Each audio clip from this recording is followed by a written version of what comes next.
Welcome to the CRC Roundtable. It's our monthly virtual seminar series. If you haven't been here before, or even if you have, our intention is to host these targeted, inclusive, and informed conversations where we're really matching scientific advances and management needs. These webinars are designed for contribution, not consumption, and as a reflection of that intent, the panelists have been given about 25 minutes total to make some introductory remarks, allowing 30 minutes for discussion. And so this is all about us and you, and giving us all a place to be a little bit clumsy as we try to navigate.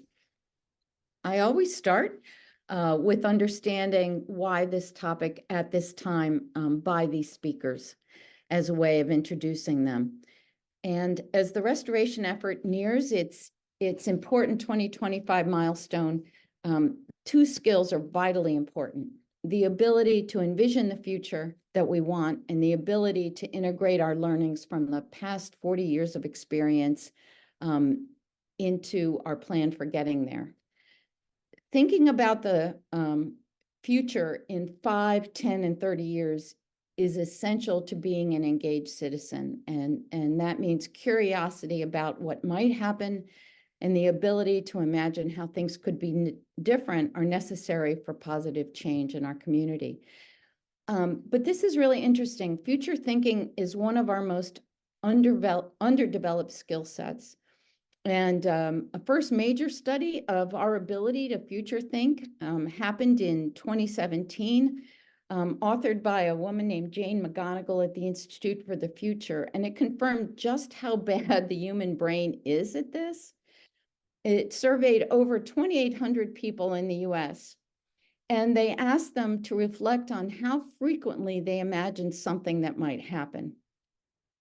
The survey found that 53% of Americans say they rarely or never think about the far future or something that might happen 30 years from today.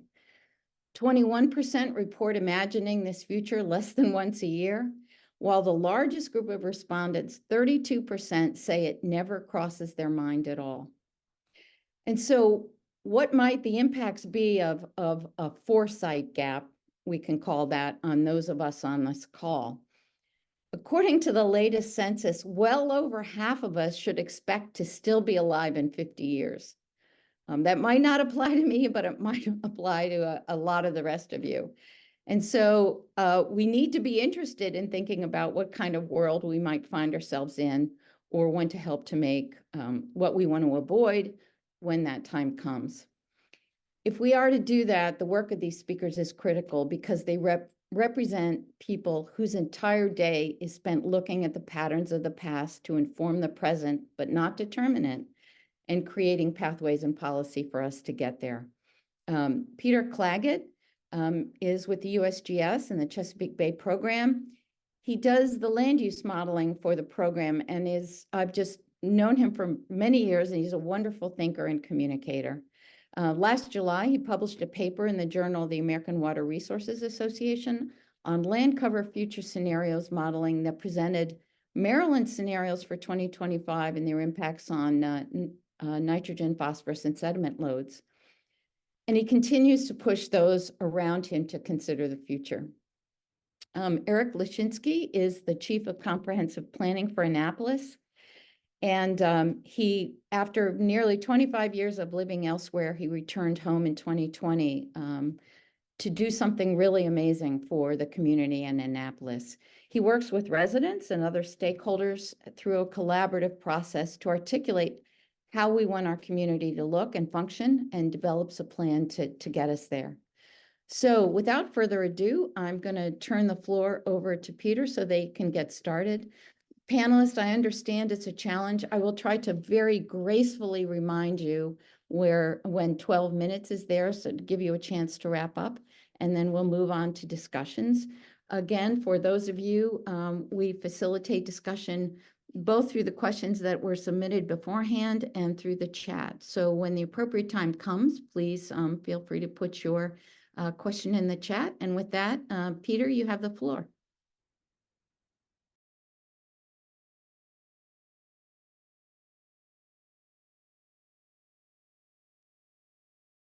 Peter, you're muted. There, how's that? Perfect. Okay. Can you guys see that slide? Yes. Okay, great. Well, thank you. My name is Peter Claggett with USGS, associated with the Lower Mississippi Water Gulf Science Center. Don't let that confuse you. My whole career has been in Annapolis, and I'm still in Annapolis.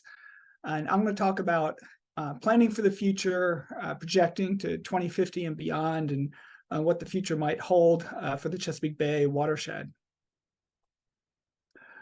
So what you can see here, and I'm going to try to minimize this panel here so it's not in your way, is the Chesapeake Bay watershed population has increased by 1 million or more persons every decade since 1950, based on the latest projections produced by every state in the watershed. The watershed population is expected to continue to increase by 1 million every decade.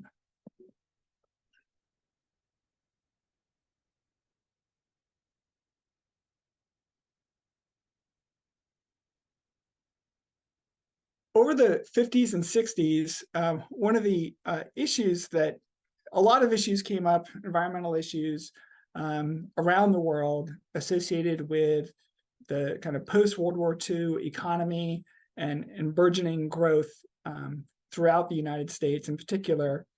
And what we have is the dawn of the automobile age as the main mode of transportation, the development of the interstate highway system. We've got national and huge environmental disasters, the London fog in London on the lower right, the fire in the Cuyahoga River in Ohio. Silent Spring was released over this time period. And so there was just a dawning realization across the country and among the citizens that the environment is highly polluted and something needs to be done about it. And in the 1970s is when the majority of our environmental legislation was passed. It was also when some of the early studies forming the Chesapeake Bay program were done following Hurricane Agnes in 1972. But I think it's important to look at this historical context of where the environment was, in a sense, tanking in the 50s and 60s. We responded with the majority of our environmental laws that we have today in the 70s. And then those laws didn't really start to take real effect until the 80s and the 90s, which for some of us wasn't that long ago, and for some of us probably seems a long time ago. But when we look at the trajectory of Bay health and the formation of the Bay Program Partnership in 1983, a lot of the pollution going into the Bay in terms of nitrogen, phosphorus, and sediment has been reduced. We've got indicators showing improvements in Bay health in some areas. Of course, it could be better, but all this has happened while we continue to add 1 million people per decade to the Bay watershed population. So that's important to think about. Now, most of the gains in improvement in Bay health and reduction of nutrients has come from regulatory controls, particularly on wastewater treatment plants, but it's still significant that a lot of progress has been made. And when we look into the future and what that holds, not just with population growth, but with climate change, we have to ask ourselves, can we improve and restore the Chesapeake Bay because we want to, or do we have to do that because we have to? If you look at the past, we've accomplished a lot, mainly because we have to, because things were regulated. And as we move into the future, the main source of pollution is non-point source agricultural pollution, which isn't regulated to the same degree that other types of pollution are. It raises an interesting question. Now, when we look at development trends spatially, this is housing density in 1940, before World War II, and up to World War II, most people lived in the cities. The main form of transportation was rail. And that quickly changed, though, with the dawn of the automobile and the kind of sprawling pattern of development that we're kind of accustomed to thinking about has occurred over this period. Now, if we look kind of more recently, what this is showing you is two lines. The red line is showing from 1990 to 2020, 30 years of residential construction permits. The red line is single family homes. The blue line is multi-unit homes. In 2008, we have the crash, the housing crash. And then after that, we have a huge increase and almost back to where it was in terms of development of townhomes, condominiums, and apartments. And single family homes has not bounced back to the same degree. That's really interesting because what that means is it's an indicator of densification and intensification of growth, which is one of the things I hope as a take-home message you get from this, which is densification and intensification of development are key for accommodating future populations and minimizing environmental impacts. When we look towards the future, these are county population projections, projected change from 2022 to 2050. These projections are developed by each state. And what you can see on the right-hand side is where most of the growth in kind of shades of brown or reddish brown are expected to occur. And this is, residential commercial development due to population growth, mainly migration. And you can see it's mostly on the I-95 corridor and in the suburban area, the Baltimore, Washington suburban area around Richmond, some on the Eastern Shore as well, less so in the kind of hinterlands of the watershed in New York and northwestern Pennsylvania. Development doesn't impact the environment equally the same way everywhere.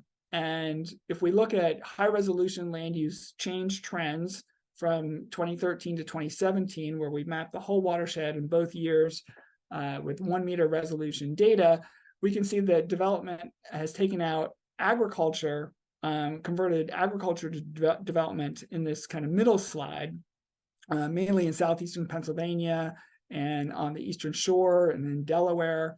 And on the right-hand side in shades of green is where development has mainly taken out forested lands. And this is particularly what we see pronounced is development in Virginia taking out forested lands. In fact, for every acre of agriculture converted to development in Virginia, over 5 acres of forest lands are converted to development. And then what you see here is you see basically a graph of observed change from the high resolution data per state in the watershed from 2013-14 to 2017-18. And the big green bars are Virginia, where you see an increase in impervious cover here, a huge increase in pervious, which indicates a lot of the development is low density, and then a corresponding big decrease in forested extent.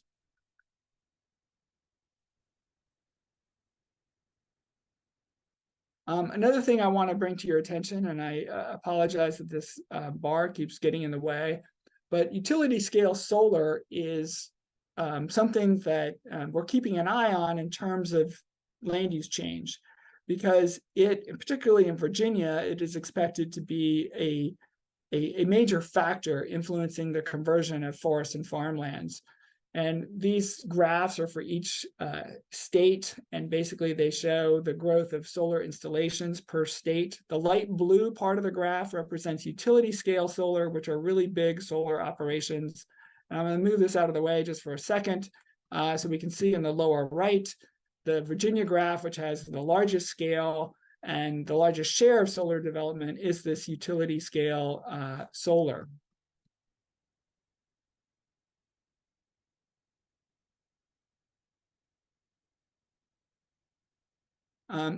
Just to give you an idea of what this looks like, this is Spotsylvania County in October 2017.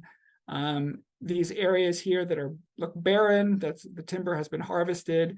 A lot of the Virginia forest is managed forest in rotation. This is what it looked like in October 2017. This is what it looked like in October 2021. This is the largest utility solar installation east of the Mississippi. It's about 6,000 to 7,000 acres. Where we're not talking about kind of mom and pop solar or what's next to the high school. We're talking large conversion of lands, and the amount of land that's expected to be converted in Virginia to solar development is likely to be even more than that's converted to residential, commercial development in the next couple decades. So that's something we're keeping an eye on. USGS has built a land change model. It's a stochastic model. It enables us to visualize what the future might look like due to urban development, and we're adding solar for the next round of projections that we're going to produce. So this is an example of one of 100 iterations of what the future may look like. This happens to be in Virginia near the city of Lynchburg. And I just want to show you that this is 30-meter resolution simulations of commercial and residential growth in pink and yellow. And then we're also simultaneously simulating conservation to see what effect that may have on reducing loads. And we will be simulating solar in the future. For every little patch of development that we simulate, we estimate the acres of what it was, whether it was forest before, whether it was farmland before, whether it's served by sewer, what the average lot size is, how much of that's impervious or turf grass. And all this information can be run through the Bay models to look at changes in nutrient loads due to future scenarios. We've run 5 scenarios and an additional set of 4 custom state scenarios that are in the Bay program CAS model, which estimates nutrient loads as a result of BMPs and land use change. These 5 scenarios represent ways of kind of bracketing what the future may look like, so that we can kind of proactively work towards a desired future rather than the future that may evolve if we do nothing, which would be more like the trend, the green one on the top, the historic trend scenario. And for each of these scenarios, we can estimate what the change in land use is going to be in the future. Green is where you see most of that change due to the historic trends. And we can estimate change in nutrient, nitrogen, phosphorus, and sediment loads associated with these scenarios. Growth management, which is densifying development, results in the least increase in pollution across the Bay watershed, and that's an important take-home message. Finally, the last slide, population will continue to increase 1 million persons per decade. Development impacts will be focused along the I-95 corridor in suburban and exurban counties, affecting mainly the upper and middle Bay. Development may impact forests more than agriculture in all states except Delaware. Solar development may predominantly impact agriculture in most states except Virginia, where managed forests will be likely disproportionately impacted. And these land change scenarios can enable kind of a proactive approach to dealing with the future rather than a reactive approach, which is critical if we want the future we desire rather than the future that we would get otherwise. Thank you. Oh, thanks, Peter. There was a lot of information, and I'll transition right to Eric, and thanks so much for being so succinct. Eric, you have the floor. All right. Thank you, Denise. Let's see. See my slides, hopefully. Yes. Okay. Well, greetings from Annapolis. Does not look like this today, but snow is nice. It's a novelty these days, unfortunately, but good to be with you. A little bit about me. My slides aren't advancing.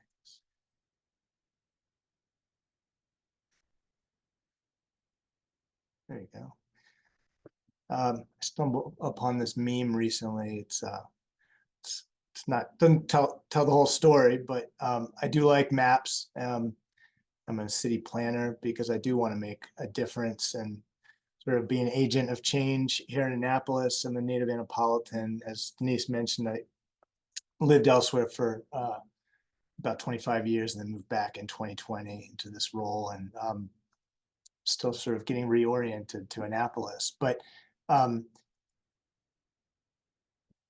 you all are probably very well aware where Annapolis sits within the watershed, but I ran the numbers, and our 8 square miles are about 1/8,000th of the total watershed by area. So why would we be talking about Annapolis in the context of land cover change for the Bay watershed? Well, I was reminded of this diagram that for urban planners, this is probably one of the most significant drawings in the last 25 years. in terms of its impact on the profession. And it's a transect, which I think has relevance across scientific disciplines and design professions. But this is the rural to urban transect drawing produced by Duane Pletter Zyberk and Company. It's associated with the Congress for New Urbanism, which was a movement in the starting in the 70s and 80s that was really about promoting traditional town centers as kind of a building block for growth, and really trying to prioritize the lessons learned from traditional town centers like Annapolis. So when you think about the transect of the region, it's important to think about Annapolis as, in the sort of urban core, general urban zone, urban center, though outer areas of Annapolis transition to suburban development. We're an important model, I think, a microcosm for the region. If we can do things better at the scale of Annapolis and manage growth here in the city in a way that is sustainable and resilient, I think it could be a model for other places. So the better we can do in our urban centers, it takes pressure off the natural areas of the region, obviously. The rest of my presentation is going to come directly from our comprehensive plan update, Annapolis Head 2040, which I'm proud to say was recently approved by our Planning Commission on January 4th. It still has to be adopted by our City Council in the coming months, but it represents a consensus plan by the community.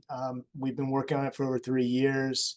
COVID really threw a curveball at our process, but we pivoted, and I'm happy to say we have a great plan. You could read all about it at AnnapolisHead2040.com.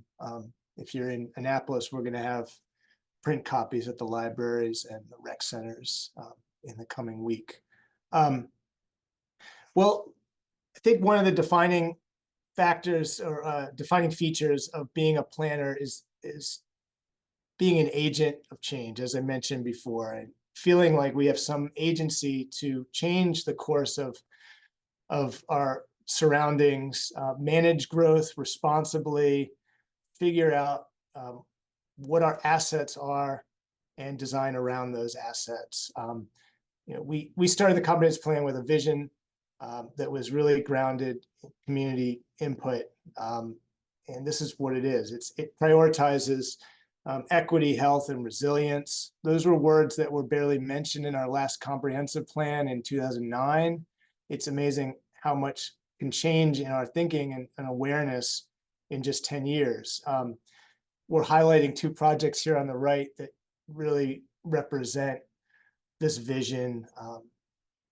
One is well known, you're all probably aware of the City Dock Resilience and Revitalization plan. And the bottom is our transformation plan for our largest public housing community. It's called the Eastport Choice Neighborhood Initiative. But both of these projects reflect a kind of reimagining of major assets to the city around equity, health, and resilience.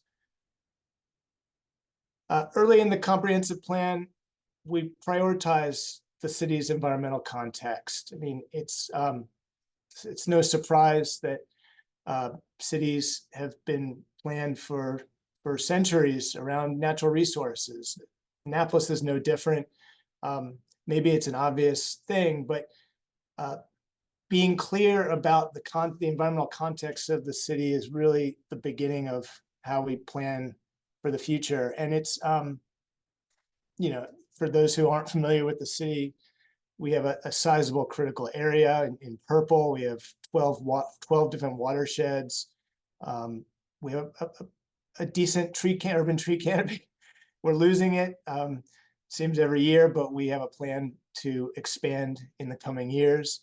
And we have a lot of sensitive areas in the city that are better seen in this map, where we incorporate the steep slopes, wetlands, habitat buffers. And so with those purple veins, you can start seeing our riparian corridors that are really critical to preserving our most precious asset, our water, as a natural resource for the city to sort of design around.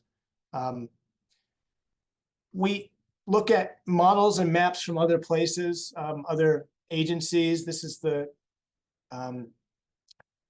climate smart crab model, climate smart crab model, climate ready action boundary, as most of you are probably familiar with this, but it shows our most the downtown area and Eastport are our highest valued real estate. The downtown by the city dock is a regional economic center. It's highly vulnerable to climate impacts. The Naval Academy properties also, as you can see here, sorry, mouth of the Severn River, and then Eastport, you know, kind of a residential and mixed use area of the city across from downtown is also right in the bullseye. And so this kind of models help us understand what is most at risk to inundation in the future. But this exhibit, the future land use map, is really kind of the central exhibit to the comprehensive plan. This is pretty consistent for most comprehensive plans, whether you're talking about a city or a county. It's not land cover, but it's the highest and best use of the land that we have in the city today. We make judgments about what makes sense. One of the big innovations, I shouldn't even call it innovation because it's such a obvious thing, but we're highlighting our green corridors, our existing conserved lands and places that should be enhanced because of their natural resource value. That's sort of the brighter green. And you can see here, many of these areas were off the map, literally, in our last comprehensive plan. They were not called out in future land use visioning. They were embedded in other land use categories, whether residential or commercial development or institutional, which includes schools and places of worship and government properties. So we're pulling those out. We're making those more visible. We're making their value more present. So they do add value. They add tremendous value to properties, and we can design around them and connect them. The other thing you'll see in red are mixed use areas. There were mixed use areas identified in our last future land use map in the 2009 plan, but we've expanded the number. And why is that? Well, mixed use is a very proven, efficient way of developing land where you situate compatible uses close to each other, thereby reducing the amount of infrastructure you have to build, whether it's utilities or roadway network. You situate people closer to the things they need so they don't have to get in a car and drive everywhere. We have great examples of mixed use development in the city today. From meeting with a lot of people over the last few years and sharing this plan, it became clear people aren't aware of these types of developments and how the footprint that they take up is generally much smaller than single use properties, single land uses that might have a large parking lot that's minimally used. So this is a type of development we want to promote more. It's kind of defined Annapolis for generations, but it's barely present in our zoning code, which when it comes down to actually impacting change and controlling the kind of development that we want to see, guiding it in a responsible way, it has to be written into our zoning code, which is a development regulations. This is our current map. It's mind-numbingly confusing. I feel like I spent a lot of time explaining how it works to people who should be able to understand it, but it's just been developed with many ad hoc changes over the years to the point where we have 31 different zoning districts for a city that's 8 square miles. It could be far simplified and done in a way that actually reflects our future land use vision, the map I showed earlier. So that's really the intent, is to make zoning changes in the coming years based on the goals of our comprehensive plan that reflect the reality we want to see in the city tomorrow. How are we going to do that? How are we going to prioritize what happens in the city? Well, this comprehensive plan takes a big step in appreciating the value of equity, and kind of reversing past practices that have really disinvested from communities in the city. In darker blue on this map, you can see places that are more socially vulnerable. We're using the matrix of factors that the Centers for Disease Control has promoted. It's about 15 different criteria: socioeconomic, housing type, transportation type, household composition. And for people who know Annapolis, it confirms population patterns that we're already familiar with, but it gives us a baseline to design around and make sure that we're addressing high-risk populations and places that haven't been adequately invested over the last few decades. We're also going to prioritize a creekshed framework. Now, this also seems somewhat obvious that, well, if we want to protect and enhance our most precious asset, our water, we should be designing around the watersheds of the city. A lot of people live in Annapolis. I'm not necessarily surprised, but they don't know what watershed they live in. All land use decisions have impacts on our water. Historically, planners have used neighborhood boundaries, roadway corridors as sort of the framework for small area planning, over a micro area.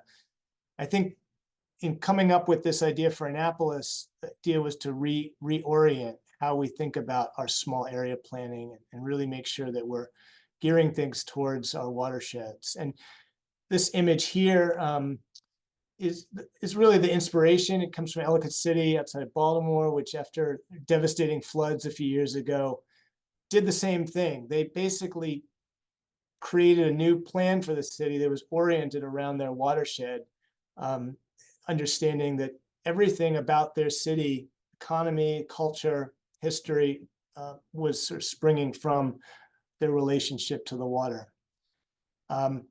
We developed a greenway plan. It plays off of our transportation network, but also integrates our conservation network and our park system to create greenway corridors that will connect the city. And that incorporates an expanded bike network map that really is about changing the way we move around the city and reducing our dependency on the personal vehicle, which surprisingly is really the key to being successful in Annapolis today, is having your own car. It's surprising. It's not easy to get around on foot or on bike or by transit in the city today. We want to change that. Kind of coming to a close here, just two more slides. We also want to prioritize public water access in the city. This is somewhat to my surprise when I returned to Annapolis. It's a top 3 issue, right up there with climate change impacts and housing affordability. There's been people beating the drum to improve our public water access for a few years now, and it's finally become a major issue, and the city is really responding to it. This is a map from our public water access plan, which is in progress and being funded by the National Park Service. That should be in draft form this spring. And a big priority is going to be on College Creek. This is actually the image that you may have seen on the flyer that was distributed for this event. College Creek is never going to be our Spa Creek or our Back Creek. It's always going to be more natural. It's not going to be developed. It has a tremendous amount of public land, but very little of it is accessible to the waterfront. So we're working on a number of projects right now that will improve on that condition and really make this kind of a green heart for the city in the future. And that's my presentation, sort of your crash course in comprehensive planning. Happy to answer any questions. Oh, thank you very much, Eric and Peter. And it's now, we'll open up our discussion period. I know it can be a little intimidating with a lot of people on, but we do something where if the question is asked and we didn't get to it, we forward it to the speakers to answer afterwards, and we make that available to everybody. And so please don't let the number of people on the call discourage you from entering a question in the chat.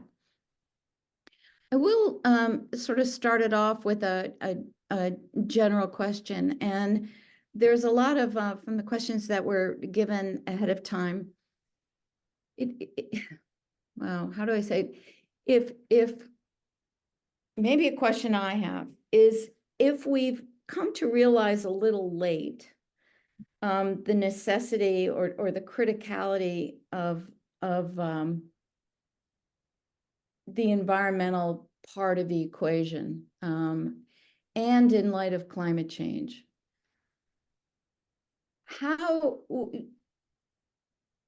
what do you really feel that we have the tools to be able to sort of change our stars, not be just the victim of galloping trends that are already in motion? And so maybe I'll start with you, Eric, and then I'll ask Peter to comment about, the tools he knows of to really, if we don't like what some of those future scenarios tell us, what are the tools we have to really bend that future, and how successful have we been? So maybe Eric, do you want to start us off on that? I mean, do we have the tools to change the world if we don't like the way some of the future scenarios look? I think we do. I think that the main challenge is building consensus around the vision, and then, what the priorities are. I mean, I think in Annapolis, in some ways, being able to see the impacts more frequently, and how they impact our daily lives, and the economy, and access to things. I mean, it forces the equation a bit, but in some of the projects we're doing, I mean, I think we've been able to demonstrate that. I mean, we're a fairly built out city. I don't like that term, but it just simply means there's not a lot of undeveloped space in the city. But we're retrofitting places in a way that I think is improving their environmental performance. I mean, most of the places that we'll be redeveloping, we're not going to see much new development in Annapolis. We'll see redevelopment of aging shopping centers that were built for the automobile, where that need isn't necessarily as high anymore. We'll be able to transform some of these properties into just higher performance, environmental performing properties. And but we're not going back to, we're not going to be able to go back to a pre-development period. It's a kind of about thinking about a new normal in some ways, but still understanding how it impacts the natural resources around us. And let me, because I think this question will be applicable to Peter too, let me just add on. There's a question in the chat about how is climate change and sea level rise incorporated into the planning process? Like, how far into the future do you look for this? Does it affect zoning regulations now? So, and then I'll let Peter answer that too, about his future projections. Did you want me to answer that? Yeah. Okay. Just because it adds on to your. So we're looking to 2050 for the most, 2100 to some degree, but in our flood zone areas, our base flood elevation is above what FEMA requires. So I think it's 3 feet above FEMA requirements in those flood zones, and that's how it's reflected in our zoning. We look at the projections, and we coordinate with our regional partners on those projections, and the Navy has their own climate change council that works on forecast for the Navy, but so we coordinate with all those folks, the state, county. Mhm. Peter, do you incorporate climate change into your future land cover projections? We do, and we can in certain ways. So for example, we can look at areas within 1 foot of current sea level and basically take those off the table for development and see what effect that would have. Just like we can kind of take all large forest tracts or riparian areas and say, let's protect those, let's protect the floodplain. What if we do all that? You know, where will development go? What will be the potential impacts? And essentially, those are communication tools. I totally agree with Eric. You know, you need to build consensus around a vision. You need to create a vision, and you need to build with input from people, and build a consensus and use that to kind of drive your direction. I don't think I mean, there's technical challenges in terms of, you know, technology for, you know, curbing pollution and stuff that are needed, you know, to be overcome for the future. But I think our biggest challenge is just getting people to do what we already know could be really helpful to do. Uh-huh. And that is a huge, it's not just communication. You know, it's an artful communication, and you know, groups like Paula's group, you know, is well versed in this, and so I think we need to be more inclusive of people in the vision. We need to involve them in developing the vision. You know, to me, that if we want the future to be different in 2050, we have to be much more inclusive in kind of using our current tools and stuff to achieve that future. Mm-hmm.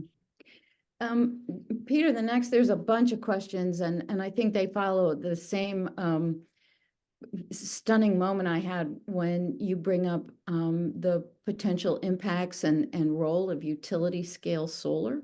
There are quite a few questions about that. So one is, what are the water quality, runoff, erosion, sedimentation impacts you expect from utility scale solar? You know, does it look like conservation? Does it look like impervious surface, or does it look like something like, you know, totally different, something else? And is it, you know, is it good or bad for the Bay? Right? Well, so the Chesapeake Bay Program Scientific and Technical Advisory Committee, which I know you're very familiar with, Denise. For others, it's, you know, made up mostly of academics from institutions around the watershed, and they just published a report that's available on the web about solar and the water quality implications of solar development. And basically, I was part of that workshop. It depends. The answer is it depends. It depends how the solar is developed. A lot of it has to do with the preparation of the ground and the grading and compaction that may or may not, could or could not occur as a result. Then there's also issues about the tilt of the panels, and some there's smart panels that tilt during rainstorms and, you know, facilitate runoff. But the take-home message for me is it's all in the grading and site prep and revegetation of the site as quickly as possible. There are examples, particularly in Virginia, of some of these large operations where they weren't revegetated quickly, and they resulted in a lot of sediment washing off and flooding of people's farm fields and things like that, which of course is undesirable. From the sky, panels look impervious, and but, you know, are they impervious? You know, what effect are they going to have? That's yet to be determined. Virginia DEQ is doing a multi-million-dollar 5-year study to look at the water quality impacts, because we need more science and research on this. So I'd say on the one hand, the jury's out in terms of whether it functions like impervious. It definitely does not function like a forest. And I think we can say that it's probably not the optimal land use compared to a forest. There are places where solar is certainly more suitable, on landfills, on marginal lands. some of these farmlands that are suffering salinization due to sea level rise and saltwater intrusion might, are not productive soils anymore, but they might be great for a solar field. The problem is the, utility infrastructure to move the energy from point A to point B and stuff don't always facilitate siting solar fields in the places where they'd be most environmentally appropriate. That's great. Eric, I have a question. They're really a group of questions that I'll go ahead and hand off to you and see if Peter has anything to add. You convened a lot of people to come up with a vision. And so one of the questions is, has there been any pushback to the vision or parts of it? And is that minor or growing or non-existent? But I started off by talking about, studies of people's ability or frequency of how they think about the future. So have you found that the people you've convened have been able to articulate that vision? And once you put it down on paper, what do you hear back about it? And what is that process like? The pushback that we get is very localized, I would say. It's not that there's really pushback about the citywide vision so much. It's more, how is this going to impact the property next door to me, or the place across the street, or, that's really what I found to be the major concerns. And so a lot of it, frankly, was translating what will really be the outcome. And that people really, there's a lot of rhetoric flying around and a lot of misinformation and fear of changes that won't really be happening, and so there was a lot of miscommunication, misinformation about mixed use development and what that really means. I think some people would associate it with just massive high rises that are really never going to happen in Annapolis, and that we had to really explain that it's doesn't equate to that. It's really fundamentally about more efficient use of the land, and doesn't mean higher density per se or larger. So those are kind of the questions. I think there's a nagging issue, which it's just challenging to get around, where we've been subsidizing automobile use for the last 60 years, at the expense of other ways of getting around, transit or by foot or on bike. And I spent a lot, because Annapolis isn't going to ever be adding new major roads at this point. We don't really have space to expand roads. So really all we can do to impact vehicle our air quality or pollution, carbon emissions and so forth, and traffic congestion, is to encourage more people to feel empowered and safe and comfortable getting out of their cars. But I start talking about that, and people who will never feel comfortable walking or riding a bike think that it's about demonizing the car, but it's really about providing more options and just giving people a reason to walk across the street rather than drive, short trips, making it safe for kids to walk to school rather than the parents driving them. It's that kind of stuff in aggregate has a huge impact. So those are the kind of issues we had to deal with. Peter, when you look at when you bracket the futures and you look at it in terms of what impact it will have on the Bay, do you have, what would be your focal area if you wanted to, what sort of land use pattern or what sort of land use challenge do you see could have the most impact on minimizing future, nutrient loads and sediment to the Bay? Is it this, loss of forest, like especially to utility scale solar? I mean, is there any sort of big thing, or is it just a lot of things? Well, solar is the kind of emergent concern at the moment. I think having multi-use, zoning, getting rid of parking requirements, or changing parking requirements for new development so that you don't have these expansive parking lots everywhere. Providing, as Eric just was saying, different modal options for transportation. All that will encourage more sound development. In other words, less dispersed kind of sprawl that's difficult to serve with sewer. It's expensive to serve that type of development. It also, takes up a lot of land. I mean, impervious is part of it, but that's your house and your driveway. But then if you carve up a 100-acre farm into 10-acre lots, it's all those, you're replacing crop with turf grass and stuff, which isn't necessarily desirable either. Although there's always people that will argue either side, like turf grass is an ecosystem and stuff. And I suppose it can be, but not in my yard. So yeah, there's a lot of things that we can do to encourage better development, particularly in the middle and upper bay areas, along where growth is happening for the most part, in Maryland, Southeast Pennsylvania, and Northern Virginia. I mean, those are the real kind of concentration areas.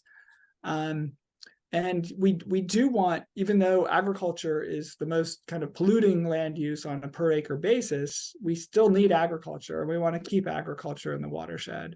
So, it's a matter of, maybe making sure that agriculture is preserved on the most productive lands and is maintained in those areas, and for forests where we've got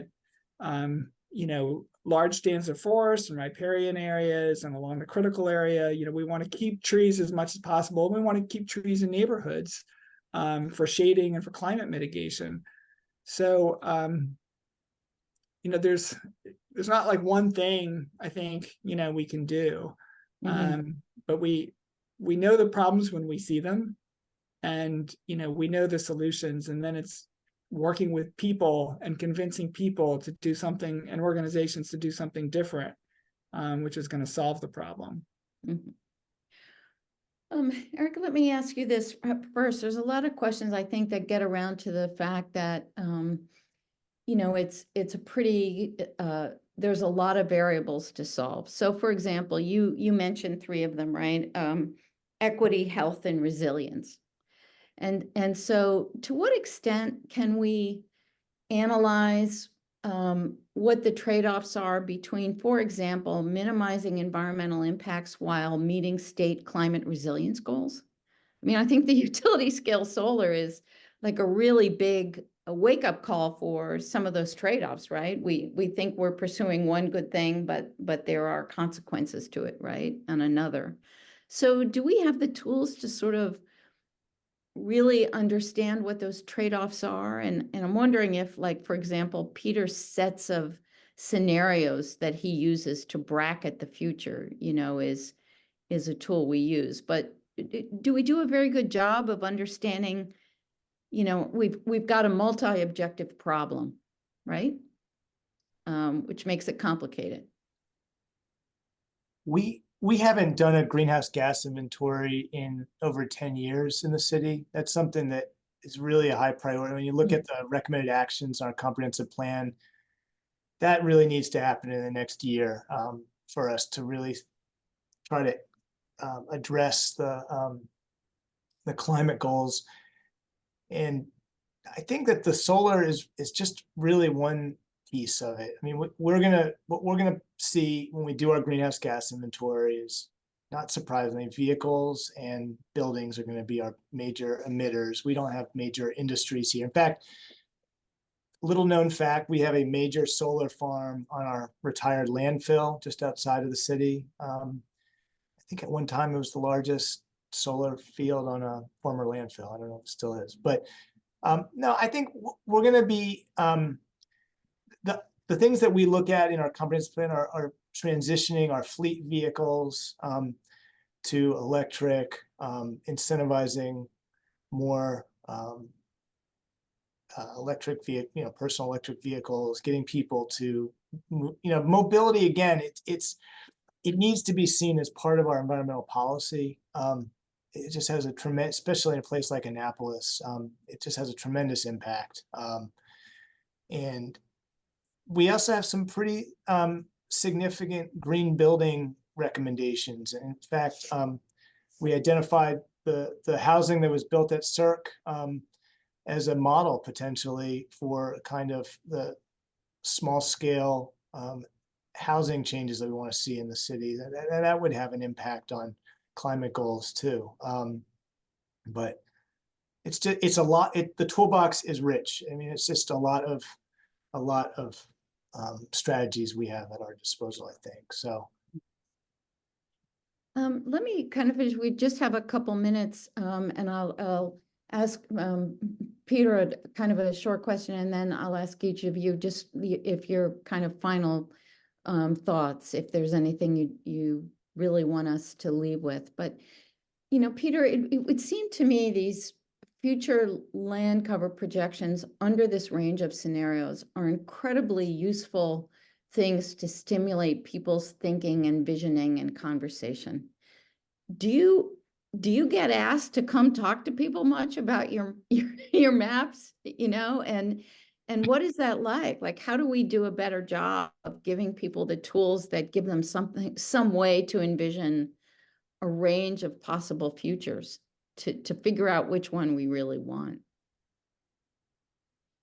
Yeah, well, when we first developed these scenarios and incorporated them into the watershed implementation plans to comply with the Bay TMDL, I spoke with all the states. We had meetings, and the state agencies were really interested because this was another arrow in their quiver to reduce pollution besides just BMPs. So since then, there hasn't been as much interest among the partnership, but it's a scale thing. I mean, our projections that my team works on are Bay-wide, big scale, and I don't think they're sufficient necessarily to convince somebody in Annapolis to do something different. But then for Annapolis, you guys would have your own vision, and I think that's communities need tools and the ability to kind of envision their future too, and which are different kind of than the tools that I've been developing. But I think everybody needs. I mean, it's kind of a no-brainer that you need to see where you're going if you want to get there, and so this is one way of doing that. It sounds like a great ending thought. Eric, what would you like to sort of leave everyone with? Well, I was actually responding to one of the questions I saw here about the issues of zoning changes in Arlington that have become a big story, trying to allow for more housing types. And I was thinking, when we think about change in Annapolis, I mean, I come back to, I started the presentation talking about this movement that was elevating traditional town centers as a model for growth. And I come back to the historic core of Annapolis, where you had just a variety of building types in close proximity to each other around, the harbor, and maybe green space was more limited, but it was a very efficient use of the land we had, and accommodated a whole range of residents of different income levels and livelihoods. And I think that's kind of the model we're trying to advance, is really try to expand the city based on things that have proven to be successful in the past, and take some of those lessons. But things took a turn, during the suburban era, and the way we used our land. And I think we're trying to come back to kind of more efficient way of doing things. So that's kind of the vision. That's a wonderful thought. I want to thank you both. That was really fascinating. I really enjoyed it. And thanks to everyone who posed questions. And like every other time, we'll see if we can have our panelists inform the questions that we didn't get a chance to answer. And hopefully we'll see you next month. Thank you. Thanks, Peter. Thanks, Eric. Thanks. Welcome. Good to be with you.